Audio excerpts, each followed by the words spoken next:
আজকের এই মতবিনিময় সভায় উপস্থিত টাঙ্গাইলের 12টি উপজেলার মধুপুর, ধনবাড়ি, ঘাটাইল, গোপালপুর, ভরপুর, কালিয়াতি, টাঙ্গাইল সদর, মির্জাপুর, বাসাইল, সৌদিপুর, নাগরপুর, জেলদুয়ারের থেকে আগত ছোট্ট শিক্ষার্থী ভাই ও বোনেরা সকলকে আমার ব্যক্তিগত পক্ষ থেকে টাঙ্গাইল শুভেচ্ছা ও অভিনন্দন এবং সালাম। আসসালামু আলাইকুম। ভাইরা, এখানে আসলে আমরা একটা টাঙ্গাইল ছাত্র কল্যাণ পরিষদ কিন্তু একটা টাঙ্গাইল পরিবার, এখানে টাঙ্গাইল পরিবারের বাইরে কিছু না। একটা পরিবারের যেমন মা বাবা থাকে, ভাই বোন থাকে, আমরা সেম একটা ভাই বোন সবাই যেভাবে একত্র করে দুঃসময় পাই যায়, সুসময় পাই যায়, আমরা ঠিক সেভাবে পারবো। আর আমাদের একটা বিষয় ভাই, ছাত্র কল্যাণ পরিষদ এখানে আসলাম আজকে দীর্ঘদিন পরে। বিভিন্ন আমরা পলিটিক্যাল সমস্যার কারণে বিভিন্ন সময় মুখ করতে পারি নাই। দীর্ঘ 17 বছর একটা ক্লান্তিকাল গেল। এখানে আপনারা অনেকে অনেক অভিযোগ করেছেন, আমি সবই শুনছি। বিষয়টা হচ্ছে যে আমাদের হাতে কিছু ছিল না তখন, আর কিছু বলারও ছিল না, কিছু করারও ছিল না। আর এইভাবে দেখেন আজকে আপনারা সবাই কিন্তু অ্যাটলিস্ট একটা স্বাধীনভাবে মত প্রকাশ করতে পারছেন, পারেন নাই। এইখান থেকে স্বাধীনতার সূচনা শুরু হয়ে গেল। ইনশাল্লাহ আগামীতে টাঙ্গাইল জেলা ছাত্র কল্যাণ পরিষদ 63টা জেলার মডেল ছাত্র কল্যাণ পরিষদ হিসেবে ছাত্র কল্যাণ পরিষদ নিয়ে কিছু কথা না বললে না হয়। আসলে এখানে আমি অনেক কথা শুনছি, সকলের মতামত, রানিং স্টুডেন্টদের হোক, আমি ওই রানিং স্টুডেন্টদের হোক, ইভেন একটা সিনিয়র জুনিয়র একটা কম্বিনেশনের মাধ্যমে হোক, দীর্ঘ 17 বছর একটা গ্যাপ আছে।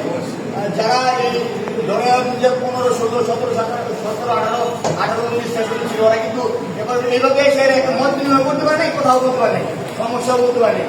তাদের একটা স্বপ্ন ছিল, এই স্বপ্নটা কিন্তু এখনো অপূর্ণ হয়ে আছে।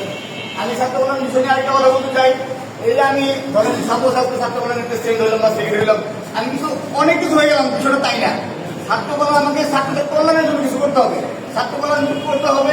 এখানে একটা ছেলে টাঙ্গাইল জেলা থেকে এসে ভর্তি হওয়ার জন্য কাউকে খুঁজে পায় না, ওকে সহযোগিতা করতে হবে।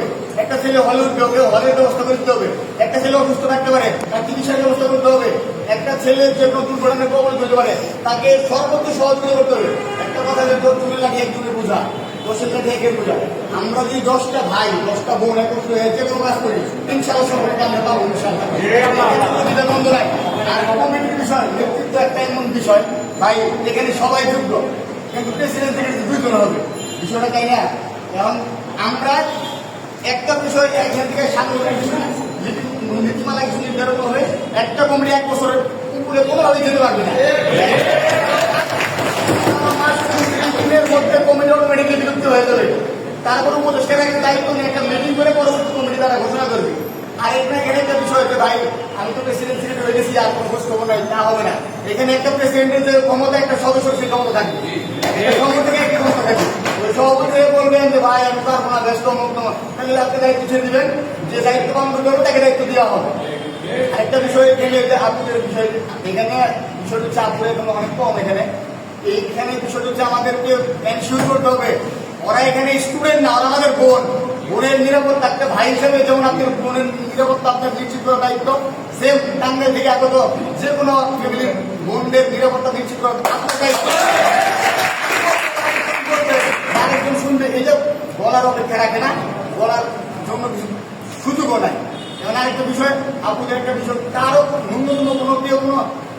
ন্যূনতম কেউ কোনো ডিস্টার্বের নমুনা চেষ্টা করে, এই বিষয়ে বলবেন 0 টলারেন্স। এখানে কি আমার ভাই হোক